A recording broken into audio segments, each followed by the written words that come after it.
ഗോവിന്ദനെയൊക്കെ കേരളത്തിലെ മുഖ്യമന്ത്രിയാക്കിയുള്ള ഗതികേട് ചപ്പളം കട്ടയും കൂടെ കൊടുത്താൽ മതി കഥാപ്രസംഗം പറയാൻ. നിങ്ങൾ ആലോചിച്ച് നോക്ക്.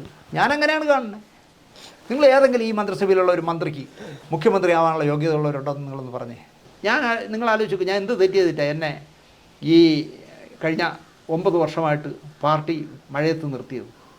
അല്ലെങ്കിൽ ഈ ഡബ്ബിങ് ആർട്ടിസ്റ്റ് കൊടുത്ത നുണ കേട്ടിട്ട് ആനാവൂർ നാഗപ്പൻ പറഞ്ഞെന്ന് ഡബ്ബിങ് ആർട്ടിസ്റ്റ് മതി നമുക്ക്, ഈ ദിനേശ് എന്ന് പറഞ്ഞാൽ വേണ്ട, അവൻ്റെ പാർട്ടി മെമ്പർഷിപ്പും കട്ട് ചെയ്തിരെന്ന് പറഞ്ഞു.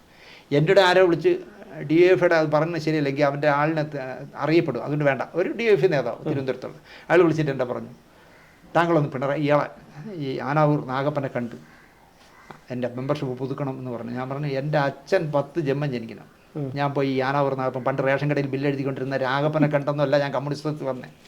എനിക്ക് അവൻ സംസ്ഥാന കമ്മിറ്റി മെമ്പറല്ല, പോളിറ്റ് ബ്യൂറോയിൽ എത്തിയെന്ന് പറഞ്ഞാൽ ഞാൻ ആനാവൂർ നാഗപ്പനെന്നും കണ്ട് കെഞ്ചൂല, എൻ്റെ മെമ്പർഷിപ്പ് ഒന്ന് പുതുക്കുമോ എന്ന് കരുതി. കാരണം കമ്മ്യൂണിസ്റ്റുകാരനാവാൻ മെമ്പർഷിപ്പ് എന്തിന്?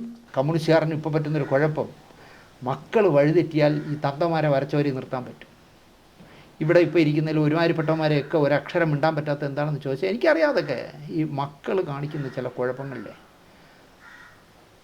നിങ്ങൾ പ്രായപരിധി കഴിഞ്ഞില്ലേ, സംസ്ഥാന കമ്മിറ്റിയിൽ എന്തിനാണ് പങ്കെടുക്കണേ എന്ന് കേൾക്കും മിണ്ടാത്തത്. മിണ്ടാൻ പറ്റില്ല. അവസ്ഥയിലേക്ക് മക്കൾ കൊണ്ടെത്തിച്ചിട്ടുണ്ട്. ആ മക്കളെ പേടിച്ചിട്ട് അല്ലെങ്കിൽ മക്കളെ പിടിച്ച് അകത്തുനിന്ന് പേടിക്കുമ്പോഴാണ് ഇവരെല്ലാം ഈ പറയുന്ന ഏകാധിപതിയുടെ അല്ലെങ്കിൽ ഒരു ഹിറ്റ്ലർ മോഡൽ ഭരണം നടത്തുന്ന ആളിൻ്റെ കീഴിൽ നിന്നു പോകുന്നത്. അതുകൊണ്ട് ഗതികേട് കൊണ്ടാണ്.